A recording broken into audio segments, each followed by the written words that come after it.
2 weeks ago, I celebrated my birthday, and I was a host to none other than KCC APRO, Magero Moses.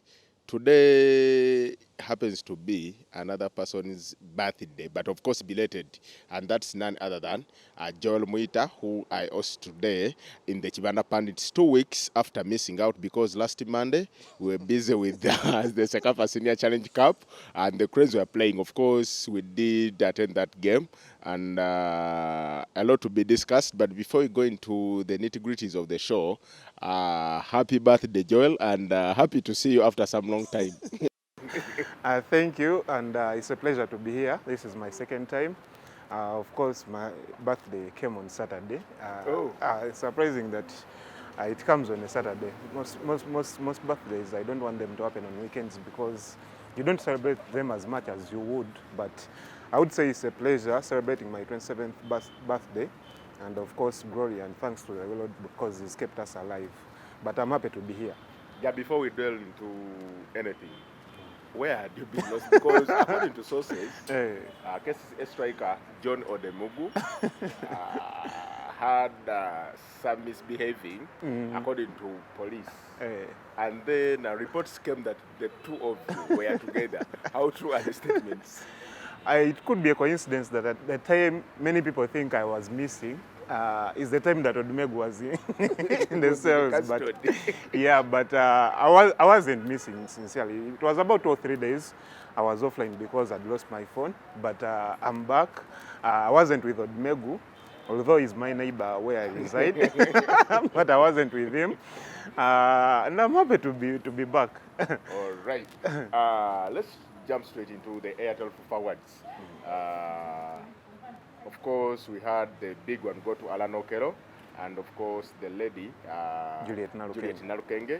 But of course, before we go into those big ones, what impressed you most at the Airtel FUFA awards? I would start with the consistency because in Ugandan setup, not so many things last for so long, and the consistency has always been missing, especially in football awards. Some happen for 1 year, others for 2 years, but 5 years down the road, we still have the Airtel FUFA awards happening, and I would give credit to the organizers for keeping the consistency, but as well, I would say, of course, the event being glamorous, of course, Peak Resort Munyonyo, where it was hosted for the fifth year running, and I believe if we keep the trend and we keep recognizing talent, because not so many cases, especially in Ugandan setup, where people that toil on the pitch are appreciated that much, because in most cases it's the administrators that want to take the recognition. But this time around, because recently we even had a part at Skies. Yeah, in most cases it's the administrators that want to take the limelight. But this time around, they left it to the players, and I would say that summed up the thing for me. Yeah, for me, it was that award, the presidential award, that went to Majid Musi. The late. The late, because it so happened that he died on the 14th. 13th, actually. 13th, yeah, and the awards happened on December, 14th. And the awards happened on the 14th. I don't know whether the former president did have that before, or until when it came out that we are celebrating 14 years since his demise. Maybe he got to know that Majid Musi really deserves to be celebrated. And been following these awards, and I must say, I admit FUFA President Moses Magogo has been having very good choices. True. Remember, there was... The first one was Ali Tom Sange. The only Ugandan referee to officiate at the FUFA World Cup. Yes. Then the second was Kalema Blatter. Yes, that was... A person that works a lot at FUFA. Actually, although he's behind cameras, but he does more work than the General Secretary, who is the CEO, does more work than the FUFA President himself apart from maybe attending these conferences. And we're talking about a person that is managing finances. Not so many people would be in a position for that long, and he's been with several different presidents, but he's kept the consistency and the transparency. And he's someone that even if we did ask our viewers out there who know him personally, most don't. That just means that it's not about the limelight, but it's about the job. I was impressed. And also other awards, I think they were kind of fair. Yeah. Of course, the big one will always attract much debate. True. But then let's go straight into that. The ladies. Yeah. Did anyone besides Julina Lukenge deserve that? I would say for the first time, I think since the awards came into existence in 2015, we've had the top 3 nominees, I think, being not contestable by anyone. Because if you looked at Asfana Suna, I would say the greatest of all times for me in women's football. Actually, she scored the goal. Was it against Kenya? I don't remember the country in the CECAFA. Yeah. The greatest goal I've ever seen a woman score in Uganda football. Yeah, and no one would doubt that. Yeah. She helped UCU Lady Cardinals win their first league title, and she was the top scorer and MVP of the league, so you wouldn't doubt her being on the top on the top 3. Then Fauzia Najemba, a name that doesn't sound so much into many people's ears, but if you look at the achievements she's had as an individual. I'm used to Jack Jones. Yeah. Yeah, Fauzia Najemba playing with school Mukono High, a senior 5 student, and she was playing for, I would say, a small team in the league last season. This was Soccer Academy, but of the 20 goals that the team scored, she scored 14 and created 14 assists. Then Juliet Nalukenge, of course, no one would doubt her. The performance she had at the COSAFA, being the captain and scoring 18 goals, of course, no one would doubt that. And she's continued with the same performance in CECAFA, the Senior Women Challenge Cup that was in Tanzania, being the top scorer for Uganda with 5 goals. Then currently, she's also the top scorer of the CECAFA Under-17, the inaugural edition where Uganda... is it 10 goals or 8 with goals? 8, yeah. Yeah, so you wouldn't really doubt her performance, and I think she deserved to win this. Of course, given the fact that I would say she has had a performance that has been consistent over the years, actually. Because if you consider that Kawempe Muslim has been losing some of their key players every other time. Sandra Naweteme went to America, Asfana Suna joined UCU, and almost the burdens of scoring the goals were left onto the shoulders of a 17-year-old, and she has maintained the momentum. So I believe she deserved it. And I believe she's truly 17 because rarely do ladies go the other side. But of course, they are ladies. Yeah. Then still in the women's football section, Khalifa. Yeah. Khalifan, is it Khalifan? Sometimes I prefer to call Khalifa. him Aganaga Khalifan. But of course, Ayub Khalifa, and so many people don't know his third name, but he's called Mr. Change. Oh. Yeah, so many people are used to Ayub Khalifa. Yeah. I would say the greatest coach in women's football. Almost everything there is to win, he has managed to win. Greatest in coach Ugandan ever or greatest ever in Uganda. Because I would go with the Sam team. No, I am saying in women's football. Yes. Really? Some team did some good job with the women. But of course, during that time, women football was not at the level it is now. But yes, the likes of Olivia Mbekeka, Majida Nantanda, then Farida Bulega, all those were coached by some team. But of course, not to take away anything from Mr. Chin. And of course, considering that he managed to bring Uganda their first ever title in women's football, the COSAFA Under-17. Yeah, and of course winning with Kawempe Muslim again, because this year, Kawempe managed to win the East Africa Secondary Schools Games, and this was only the second time Uganda was doing it. So, and if you consider that the last time we won it was in 2012, still Kawempe doing it, so literally there was no one. Of course, the other nominations deserve, I would say, a mention. Oliver Mbekeka, helping Lady Doves that were just coming into their top flight football for the first time, helping them to reach the finals of the FUFA Women Cup and the FUFA Women Elite League. That was really good. Then Fred Ndaula at Makerere University. Of course, Makerere University is not so known in football. It's known with demonstration strikes here, but he helped them win their first ever title in women's football, winning the FUFA Women's Cup. So Ayub Khalifa, no contest for me. Yeah, that's Joel Muita there for you. And when it comes to talking women's football, not any other person in Uganda can do that, and I cannot take away anything from whatever he said. Then let's go to the men's side. Yeah. First, the coaches. Shafik Bisaso beats Abdallah Mbiru and Coach Mike Mutebi to the gong after winning 2 trophies. 3 actually. FUFA Super Cup. FUFA Super Cup. The Did league. he? Yeah. No. That KCC was did Super 8 that you want to talk about, the one that they beat Vipers, but the Super Cup they beat Proline. Uh-huh.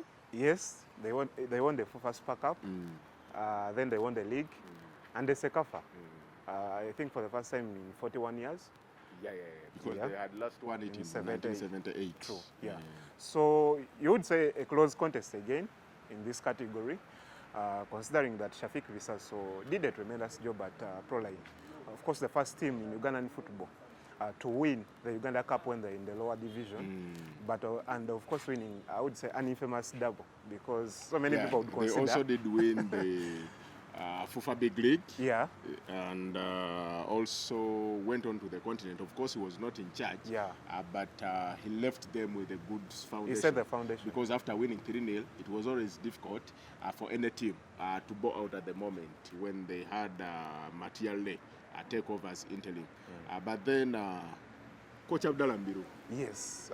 Why the hell was he on the list in the first place? Wonderful performance, taking Uganda back to CHAN. Of course, it sounds like it's a normal trend that any coach or anyone would be given the position and do the same job. But I would say the way he did the job was, I think, out of actually not only unbeaten, but also won all games, scoring over 14 goals and conceding, is it 3? And then, of course, he did coach Uganda Police. Of course, they are not. They did not finish in the top positions. But at least he produced the top scorer of the league. Produced the top scorer, and if no one is biased, I guess no team plays better football than Police FC, regardless of the results sometimes they get. Maybe that was the reason why he was on the list. Because after, I'll give you an example. You've said that any coach can do that, but remember. When Mitchell left, Uganda had only just one game to qualify because they had beaten Rwanda, I think 3-0. 3-0 at Chitende. By then it was a crawl, according to Anthony Hay, the coach of Rwanda. But then you all know what happened in Rwanda. We nearly bowed out with Moses Bassen and Freddy Kajoba in charge. And also we had the under 20, was it under 23 or under 20? Under Waswa Bosa. Under 20. Under 23. Yes, and the team that had Poloto, Alan Okero, Mustafa Mujuzi, Mustafa Chiza, and we were eliminated by South Sudan. So that doesn't mean every coach can achieve what Mobiro did achieve. And that was what I tried to mean, because you would look at it as an easy job, but in the end, the performance that the Uganda Cranes put up under Abdallah Mobiru, and of course the flair we all know that Abdallah Mobiru once was evident. And was actually, I'll give you an example that we did play Somalia recently in the CECAFA Senior Challenge Cup, but of course we did not win 4-0 like we did all around away. We did struggle under Jonathan McKinstry, of course assisted by Mobiru and Livingstone in Babazi. Moving on to the big one, Alan Okelo, undoubtedly the fans' favorite, one player that has earned as many likes as possible, and I would compare him to, is it maybe Hassan Mobiru of his heydays. Right now, of course, not in performance and not in talent, but of course the way people did love the Hassan Mobiru Wemamba. He walks away with the Subaru and also shillings 1 million from Airtel. Tell me, were you fully contented that it's Alan Okero that deserved to take home the car and the award as well? I would first of all quote our colleague Elvis Onono. Usually has what he says. He usually says that one day Alan Okero will be passing on the road and maybe he tries to urinate somewhere, and if people meet him there, they will only clap for him because he has earned that love from the people that almost everywhere, anything he does, they think is an absolute genius. But of course, looking at the 3 nominees, Mustafa Chiza, Brighton Kani, and Alan Okelo, I would say they all performed well. in 2019. Looking at Mustafa Chiza, of course, not so many people would look at defenders because they consider these people that play in the upfront positions. Yeah, because even international, you could go for maybe, is it Fabio Cannavaro in 2006, and that was because Italy had won the World Cup. Yeah. But if you look at goalkeepers, Manuel Neuer, I think there's a year he had a very brilliant year when Germany won the World Cup in 2014, but he couldn't be considered. So Mustafa Chiza, not so many people would consider him. But if you look at the assists he had the most assists in the league last season. And I think for the consecutive 2 seasons. Yeah, because I guess he should be leading even right now. Even right now, he's still leading with around 8. And he has added goals to his game. I would say, actually, if you consider his goals and assists, I would say he has more goals. He has more contribution to goals than Alan Okello. But and, of recent, Alan Okello does a Gonzalo Higuain. You see, Gonzalo Higuain rarely scores that winning goal. He scores the third or fourth. Yeah. And it's become a norm with Alan Okello these days. But of course, not taking away anything from him. Just because this season, apart from the goal against URA, which earned them a point, and the win against Wakiso Giants. Those are only 4 points that he's brought to the team this campaign. Yeah, but if you look at the rest of the other goals, against Chetume, he scores the 4th. Against Villa. The 4th. The 5th. So, yeah, but of course, not taking away anything from him. So I would contend with him going with it, but personally, my pick would have been Mustafa Chiza. And my pick is Bright Anukani from the 3. But of course, besides the 3, if we had gone with the players that were playing in Uganda by the time, say, by mid this year, the likes of Timothy Awanyi, Alan Chambade, Patrick Kadu, I would have gone for Juma Balinya, because playing for Police and then being the leading scorer in the league, that's something else. But of course, from the list that we had of 3, I would go for Bright Anukan 1. He was the MVP of the big league. The big league. Yeah. He's been doing well with the Cranes. He's just starting out, but he's done well.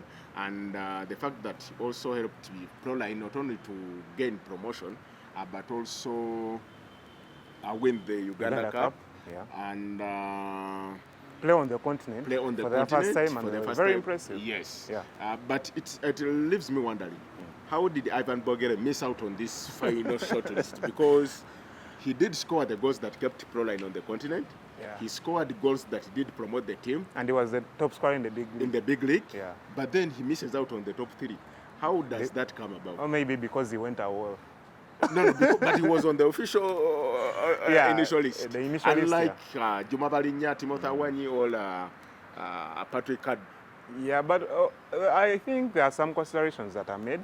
Of course, there are some names that are not so appealing to people and wouldn't cut across the divide. But if you look at Brighton Ukani, I think he's the darling at Proline, and I would say would be the poster boy for now. And putting him ahead of Ivan Vogere would make sense for many people.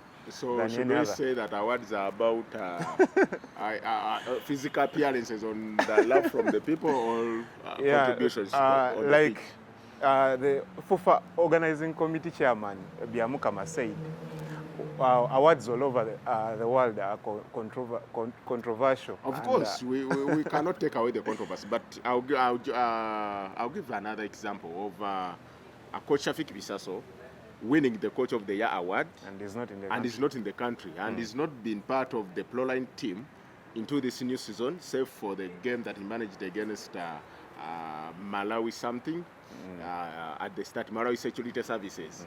Since then, he's not been in the country. The same period that Alan Chambade, Patrick Kadu, Timothy Awanyi, Juma Balinya have also been out. Yeah. Does it apply for the coach and not for the players? Yeah, a case of people shooting themselves in the foot. All right. That's all we can say about the Airtel FUFA awards. But before leaving the awards, I think there was one other thing that impressed me. The award that they introduced at, I think, team of a certain time, when they considered the 1978 team. And I was happy to see a couple of players that featured for the Cranes. Was Jimmy Chirunda around? He wasn't around, but there was Abena Sul. Then there was Ashe Mukasa. Left back. Then there was Paul Saligogolimbo. Of course, he's always there. He's always around. He doesn't miss out. Yeah, I managed to see them. I hadn't seen Aben Asul. It was the first time I was seeing him. But Is it the same Aben Asul that we see? No, not the governor. From the political circles? Not the governor of Kampala by then, but I think he was a player at Maroons. And I'd read so much about him, but I hadn't seen him physically. So it was, I think, a happy moment for me to see Was Jimmy Mungu around? No, he wasn't around, but there was one of the people, I'm forgetting the name. He was a coach, I think, for Express. He helped them win the title. Is it Chiberu?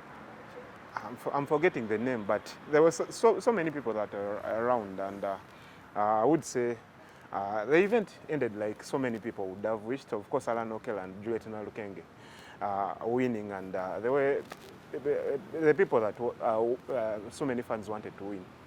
Yeah, you can join in and have part of your contribution, and we shall be reading it here via the Kawowo sports website, but via Facebook. And then away from that, I have a prediction for who will win next year, by the way. If Mustafa Chiza is still within the country, he will win. And also, SC Villa of 1990-91 will also win the team of the year. So just mark it. We have a year from now to have those Airtel FUFA awards. Actually, you reminded me when the MC, Andrew Kabura, before they gave out the award for that team, the 1978 team, he went through the people that were around and was asking them about their opinion about which teams they think deserve. They asked Alan Okello, and he talked about the team that played in Egypt recently at the AFCON. Then they came to Joseph Owino, our boss here at Kawowo, and he said Imbale Heroes. That just shows you that East or West, home is best. Yeah. And of course, it also takes us to something that at the end of the day, we always want our own. So when perhaps I should have said Masakero if I was the one asked. And you Yigangatisi? Idudi. So that's it from the FUFA Awards. We shall be reading your comments as they come through. Who do you think deserved, and what caught your eye the most? On to the CECAFA, the under-17. The last time we were here, we are contemplating on where these tournaments are going to be hosted according to FUFA and then the CECAFA organizers. Yes. But right now, we're into the final games, and Uganda and Kenya are battling it out for the under-17 championship for the girls. You've been following this tournament for a long time. Like I said, he's the man that is responsible for everything women football in Uganda, away from officiating and coaching. What do you make of the performance of Uganda, and who do you think is going to be the champion of this competition after seeing it played on a round robin? Yeah, round robin format, simply because so many teams had pulled out. But 3 teams are still in contention for the title, by the way, including Tanzania. Yeah, I told you. Uganda still leading with 10 points after yesterday's draw with Tanzania, 1-1. It ended.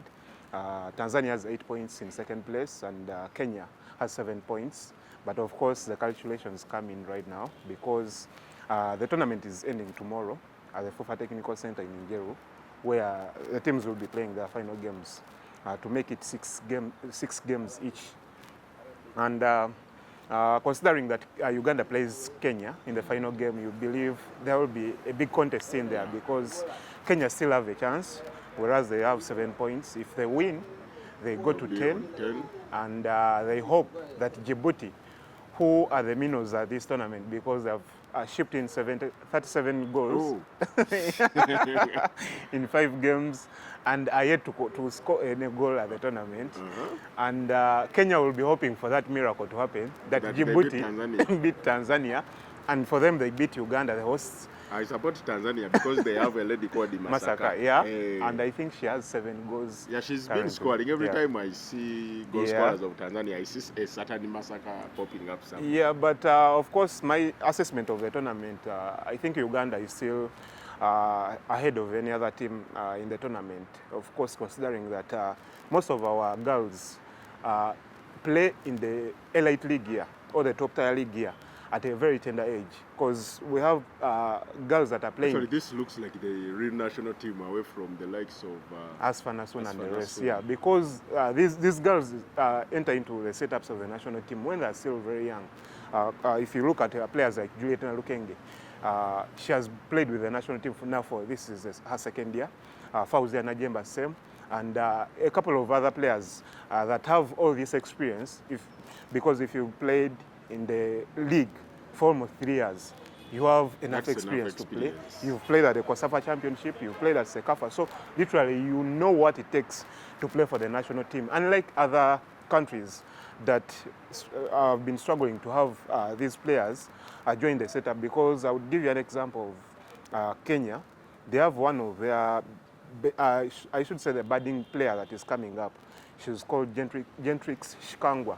She was the top scorer. They recently hosted CECAFA in Tanzania, but she's just 19. But she hasn't played with the junior setups. She was just brought straight to the senior national team. So but if you she's missing out on this tournament. Yeah, but if she had the opportunity to play throughout this tournament, you believe she would be even a better player. But of course, Uganda, like I said, is still ahead of any other team, considering that they haven't lost any game at the tournament. They have only conceded just one goal. Did Tanzania lose and Kenya? Kenya lost to Tanzania 3-1, but Tanzania drew with Burundi. Burundi that Uganda beat 4-0 in our opener. And I believe we have better chances of winning tomorrow's game as Uganda. I don't think Kenya will have what it takes to beat us tomorrow and win the championship. So I think, in my opinion, Uganda will win this one. Right, and then Juliet Nalukenge will be the top scorer as well. Of course, there is still a contest from Masaka. She has 7 goals and they are taking on Djibouti. And now I support Masaka because I come from Masaka. Of course, she's Tanzanian, but something Masaka, I always go for it. And Fauzia Najemba also is still in the mix because she has 6 goals. So there are still a contest for the Golden Boot. Yeah, but I think at the end of the day, it will be won by one Juliet. And we hope she can score more tomorrow. And then on to the men's competition. Right from the group stages into the semi-finals. Uganda takes on Tanzania tomorrow, and then Kenya face Eritrea. But before we go into the semi-finals themselves, what do you make of the performance of teams like Eritrea, Somalia, and Djibouti this tournament? Because for the first time in many years, they've won a game. Eritrea has won 2. Burundi did not win any game. Let's not discuss Burundi. For our Burundi viewers out there. Fabian Mutombola. Yeah, Fabian Mutombola and the likes, please. Soko otulekemu. Mutombola does understand Uganda. Yeah. So Soko otulekemu Mutombola. We are now discussing teams that have won some games at the CECAFA Senior Challenge Cup. What do you make of Somalia, Eritrea, and then Djibouti? I think there is a positive trend for them because over the years they have been coming and only conceding goals and going away. Yeah, I remember in 2000 when we did host this tournament here again, Uganda beat Djibouti 9-0. I remember Sanbil scoring around 5. George Semongere was part of the scorers. Fimbo Mukasa as well. Yeah, there is even a time when I think Somalia was coached by Sam Simba. Yeah. And they considered around 14. Yeah. So yeah, but you'd say, personally, I would say great strides for them because if you consider the time that they have been playing, and right now, actually, I was told most of the players that played for Somalia are coming from Canada and USA. Players that went to seek for asylum, but they have come back to play for their national team. And you would see there was some positivity from the team. But if you consider they have a Ghanaian coach who is trying to do a great job, I should say. Bashir Hereford has been doing a good job. He's been doing a good job, and you would clearly see there are some strides they are trying to move. And I would say 2 or 3 years from now, they will be surprising so many teams. Of course, you can't take away the fact that regardless of whether you beat them or not, they still play very well. They want to build from the back, they want to play good football, and they want to enjoy the game. So I would say good football from Somalia, Djibouti, and Eritrea, who are, by the way, playing very well. Actually, for me, they have my MVP of the tournament so far. The captain. The captain puts on shirt 4. And actually, he's still under 20 because he played also in the under 20 national team. Sure. Yeah. Oh, the guy is very young, but so talented. Yeah. And away from the talent, I always go for game intelligence. The true. guy is intelligent on the ball. but, Kenya, Eritrea. I would say tomorrow, Francis Kimanzi returns to the dugout after missing out on the previous 2. He's a confident lad because on the day he was suspended, we did have a chat with him as Kawowo Sports, and all he said was, even if I'm not here, the boys will do the job. And actually, some will even play better than they always do because I'm not on the bench. Yeah. But of course, they have another experienced tactician in Zedeki Otieno, the man who was on the bench when Uganda drew 0-0 with Kenya in 2011 to deny us a spot in 2012 Africa Cup of Nations. Kenya have won all their games in a group that you think is tougher than what Uganda have had. Yeah. They beat Tanzania, they beat Zanzibar, they beat Sudan coming from a goal down. Should we see a walk in the park for Kenya against Eritrea, or there are going to be a lot of resistance? I wouldn't say walk in the park, but I would give them an advantage because they come in as, of course, the defending champions, and of course they have an edge over Eritrea. I don't think Eritrea have much in their docket to trouble Kenya. I believe Kenya still stands a better chance than Eritrea, and I wouldn't be surprised that they will go through to the finals.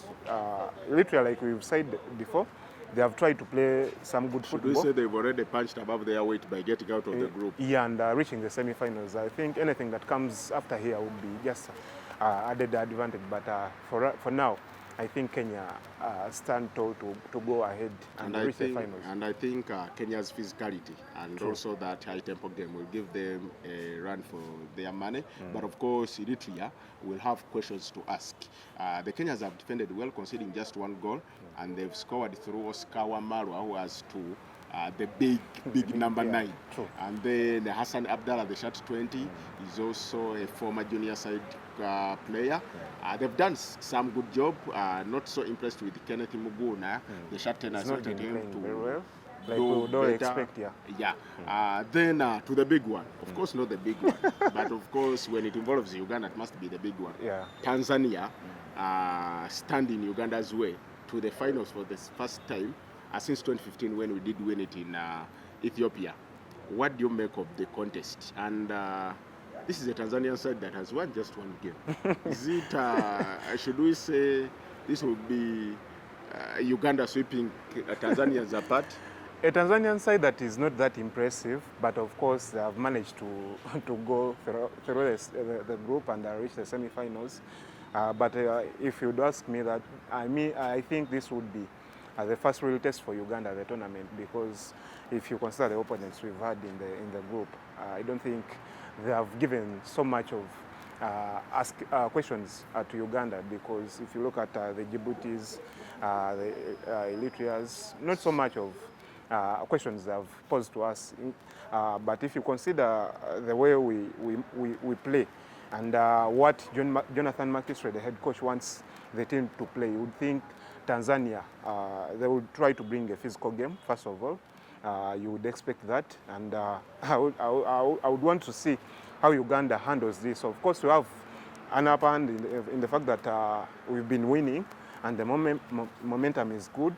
But of course, considering that Tanzania didn't bring some of their best players to this tournament, like your friend John Boko. Yeah, John Boko, Saluma Bubaka. Sure boy, yeah.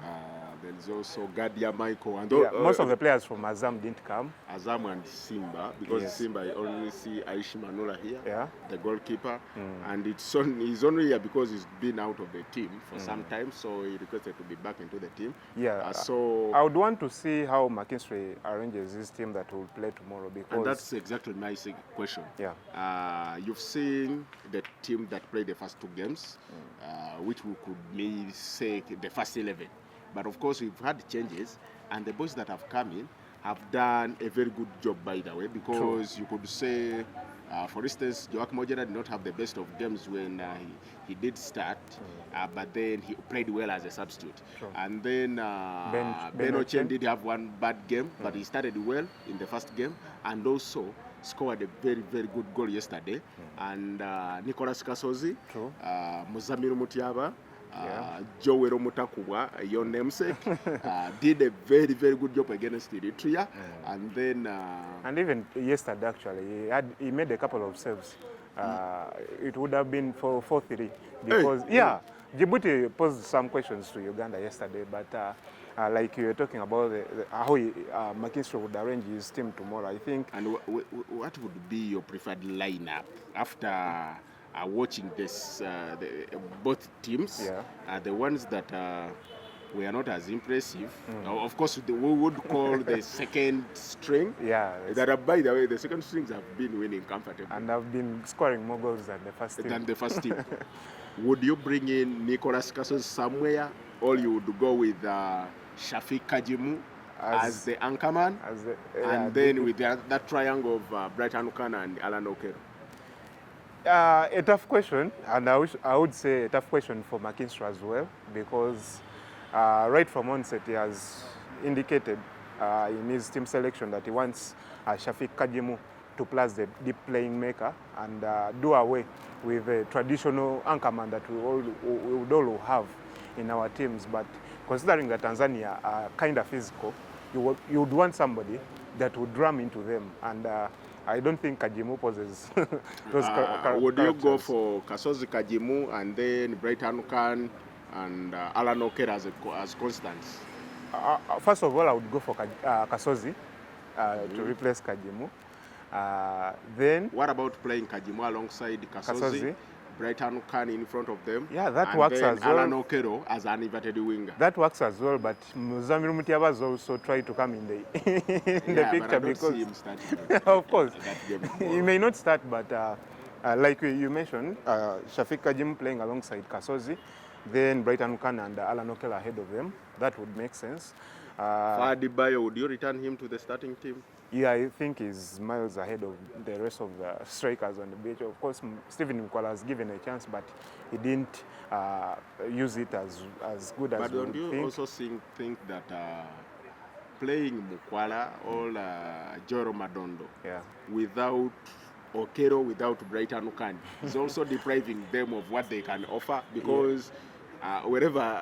these are the players that thrive a lot on playing ball through the channels, but if you don't have those players you mentioned, I think it will be a little bit hard for them, because yesterday Joel Madondo started and he had Joaquim Ojeda on the other wing, who wasn't really that good on the day, but he was only saved by that goal he scored. But of course you would think Bayo is ahead of Mkwala and Madondo, and I would believe he will start tomorrow with, of course, Alan Okelo playing behind him, then Bright Anukan, and also Ben Ochen may come back into the starting 11.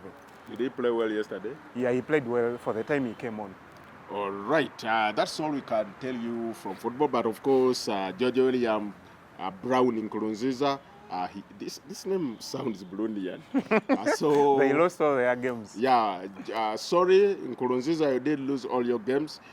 Then there is an Arabic name here. Of course, I'm one person who is good at reading Arabic, but I'm not reading this name.